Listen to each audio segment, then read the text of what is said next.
the season, other than next weekend when they're all on TV, that it would have been used. So maybe that's why, because the Toronto games on proper sport, not proper sport, Premier Sport, don't have don't have video ref either, do they? No, no, they don't. No, but I there were mean, a few it's there on were the a few instances where the video ref might have come in useful, yeah. but probably I think that's against why I think that's Toronto why it's a rather point. than for them. So Uh, Martin went on to say, as for the game, I was really pleased with the Wolfpack's performance. Looked threatening in attack, and there was a good debut for Matty Russell, and Bob Bezic stood out. Goal line defence was lacking, but Toulouse are one of the league's highest scorers. That is for sure.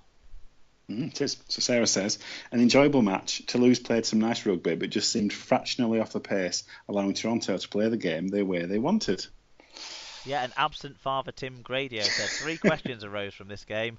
Why do touch judges bother standing behind the posts? Have Toronto now overtaken the Warriors in terms of jerseys in a season?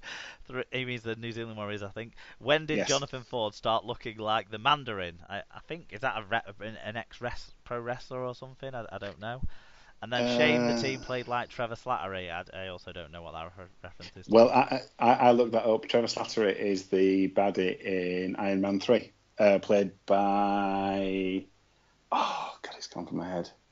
And is Mandarin another name for him or something? Maybe is it a comic I book don't know. thing? I don't know. Well, he's got the old tash going on. The old yes. He does look a bit like a Mandarin. Yes, I would agree with you. Jonathan Ford is an impressive player to watch. He's so big and rangy, but he does seem like he plays the game a bit slower than everyone else. Yet he's faster in the brain than everyone else. If you know what I mean. Yes, he what he lacks in dexterity, he makes up for in thought process. Yeah, Yeah. I mean, I thought to lose. I mean, I watched the end of this with you, and I kind of saying towards the end that obviously they were kind of out of it, weren't they, at about 60 minutes, really, in terms of changing the result around.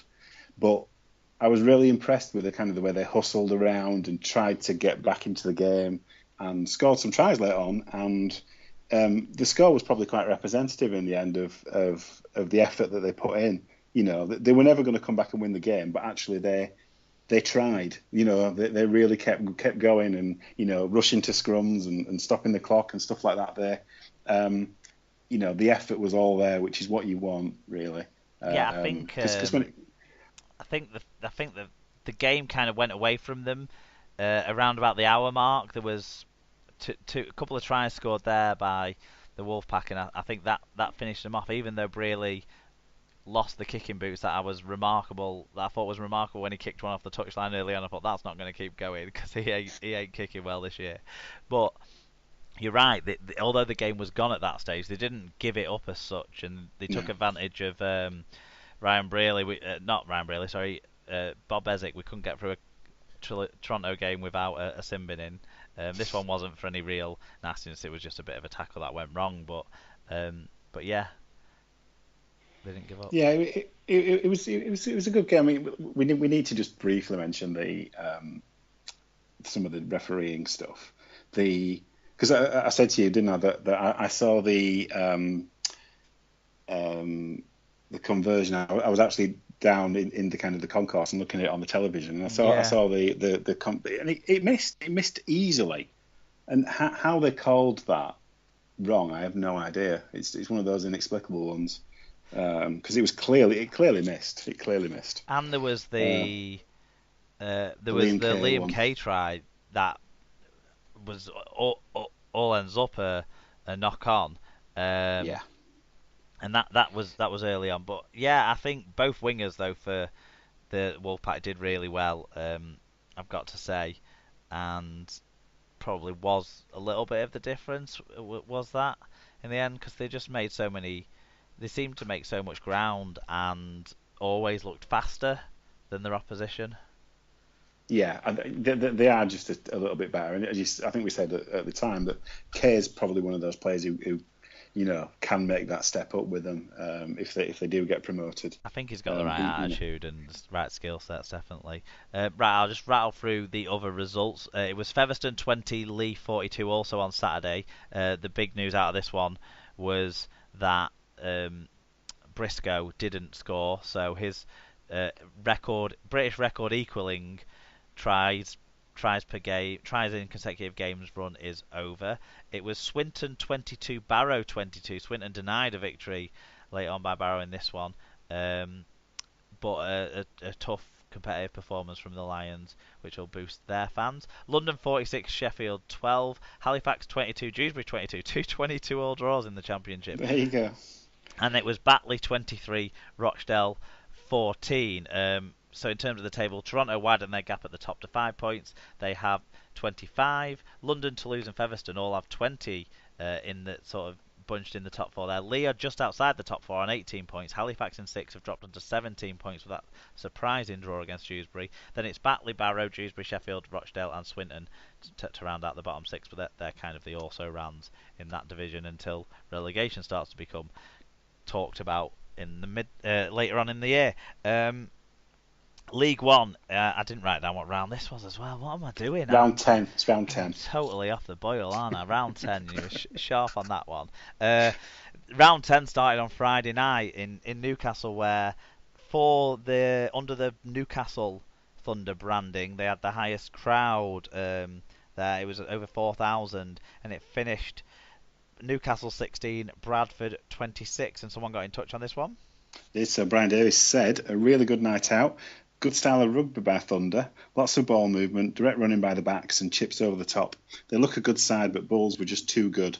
A bit of biff and a record crowd too. Yeah, there was a couple of sin binnings, weren't there, for players? Your lads had a bit of a scuffle as well at one stage. Yeah, there was I wasn't there. Just trying to manage the amount of time I spent out of the house over this weekend. But yeah, I was watching it on Prop Sport, and there was a suggestion that there might have been a bite or something, which is why Dalton Grant reacted as he did, I think. Or that was certainly the suggestion. But yeah, they exchanged pleasantries and both had a sit down for 10 minutes. But yeah, the game was, I thought it was a pretty good game, really. Newcastle, every credit, they played really well. Bradford made too many mistakes, but just about had enough. Obviously, going down early on didn't help. But we were always just good enough to kind of win this one. But yeah, Newcastle come out of it with a lot of credit, and it seemed like a really good atmosphere. Lots of people there. Kind of, it's exactly the way that these kind of games need to be. Riding on the back of lots of people around in the area, and it's smart marketing, which you can't argue with. And I noticed they had the internet feed on a big screen at the ground, which was good. And also, I mean, I thought the Thunder kind of had an opportunity with about 8 minutes or so left, where they knocked on right in front of the posts on the second or third play, when Bradford had started to make a few errors coming out of their own end, and at that point I just thought they had an opportunity to get back into it, and they kind of bombed it, unfortunately. But it was a decent game to watch. Okay, elsewhere, West Wales 0, Oldham 74, London Scholars 26, Whitehaven 44, North Wales 28, Keighley 46 in a high-scoring affair there in Wrexham, York 90, Hemel 0, Doncaster 16, Hunslet 35. Big win for the Hunslet there. I'm going to say that's a bit of a surprise one, isn't it? A little bit, yeah.